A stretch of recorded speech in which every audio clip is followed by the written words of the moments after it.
প্রিয় দর্শক, শুভেচ্ছা। দেশে এবং দেশের বাইরে যে যেখানে বসে আমাদের এই অনুষ্ঠান দেখছেন, আপনাদের সবাইকে আমন্ত্রণ জানাচ্ছি আজকের পাবলিক রিয়াকশন অনুষ্ঠানে। আজকের সংবাদপত্রের উল্লেখযোগ্য খবরগুলো নিয়ে আমরা এসেছি গুলিস্তান।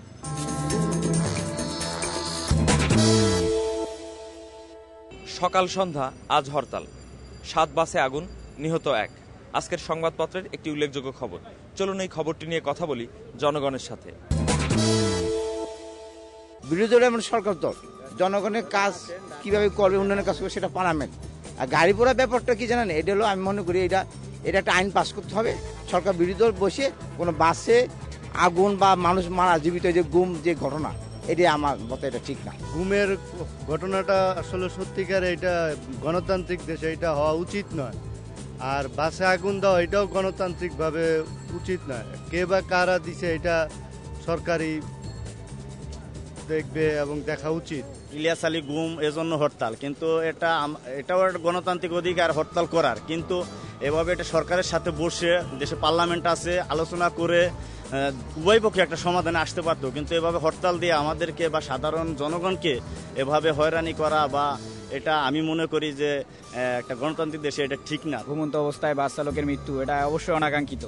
তো আমরা মনে করি সাধারণ পাবলিক এবং স্টুডেন্ট এবং সবার পক্ষ থেকে মনে করি যে সব রাজনীতিক হানাহানি বন্ধ করে দেশের মানুষের কিভাবে শান্তি শৃঙ্খলা বজায় রেখে দেশের মানুষ কিভাবে সুখে শান্তিতে থাকে, আমি মনে করি এটার ব্যবস্থা করা উচিত। হরতাল যদি তার সঠিক গতিতে হয় তাহলে আমার মনে হয় সাধারণ জনগণ সবাই এটাকে সমর্থন করবে। এটাকে যদি হিংসাত্মকভাবে ব্যবহার না করা হয়, সম্পদের লুটপাট করানো হয়, দেশের ক্ষতি না করা হয়, জনগণের জানকে হরণ করা না হয়, তাহলে এটাকে সবাই সঠিকভাবে মেনে নেবে। সরকার এখানে পুরোপুরি ব্যর্থতা সরকারেরও দেওয়া যাবে না, বিরোধী দলের ব্যর্থতাও দিতে হবে। বিরোধী দল সরকারকে যথেষ্ট সহায়তা করতেছে না, বিদায় সরকার সকল ঘটনার মূল উৎপাদন করতে পারতেছে না। সাংবাদিক দম্পতি তাহের রুনি হত্যাকাণ্ড, রেলমন্ত্রীর দুর্নীতি, ইলিয়াস আলীর অপহরণ, সকল কিছু বিরোধী দলেরও উচিত সরকারের সাথে একসাথে বসে সরকারকে সহায়তা করা। আমরা সাধারণ মানুষ যেভাবে জানতে পারি, মিডিয়ার মাধ্যমে, প্রাইভেট চ্যানেলগুলোর মাধ্যমে ঘটনাগুলো আমরা তাৎক্ষণিক জানতে পারি। আমার মনে হয় এখানে যে ইলেকট্রনিক মিডিয়া, প্রিন্ট মিডিয়া, এদের একটা ভূমিকা রাখার দরকার, যে একটা ঘটনাকেই শুধু হাইলাইট করে দেখায়, পরবর্তী ঘটনাগুলোকে যেন চাপা না দেয়। এনারা ধারাবাহিকভাবে যেন সব ঘটনাগুলোকেই ধরে রাখে। হরতাল মানে এই নয় যে আমরা গাড়ি ভাঙি, গাড়ি জ্বালিয়ে দেই, পুড়িয়ে দেই। হরতাল হতেই পারে, একটা দেশের গণতান্ত্রিক দেশ, সেই দেশে একটা ড্রাইভারের কোনো নিশ্চয়তা নাই, গাড়ি পুড়ে যাবে, গাড়ির সাথে ড্রাইভার শেষ হয়ে যাবে। এটা আমি মনে করি সরকার না, শুধু বাংলাদেশের জনগণ এটা চায় না। ইলিয়াস আলীর মতো একজন জাতীয় নেতা যদি গুম হতে পারে, তাহলে আমরা যারা সাধারণ জনগণ আছে তাদের অবস্থা, সরকার আমাদের নিরাপত্তা কিভাবে দেবে? এই হরতাল কোনো জনগণ চায় না।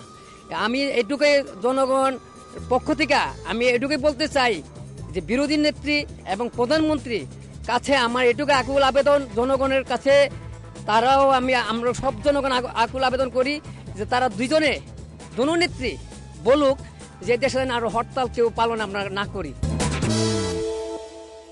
জনগণের মতামত শুনলেন। আপনারা যে যেখানে বসে আমাদের এই অনুষ্ঠান দেখছেন, আপনাদের সবাইকে ধন্যবাদ জানিয়ে শেষ করছি আমাদের আজকের অনুষ্ঠান পাবলিক রিয়াকশন। সবাই ভালো থাকুন, নিরাপদে থাকুন।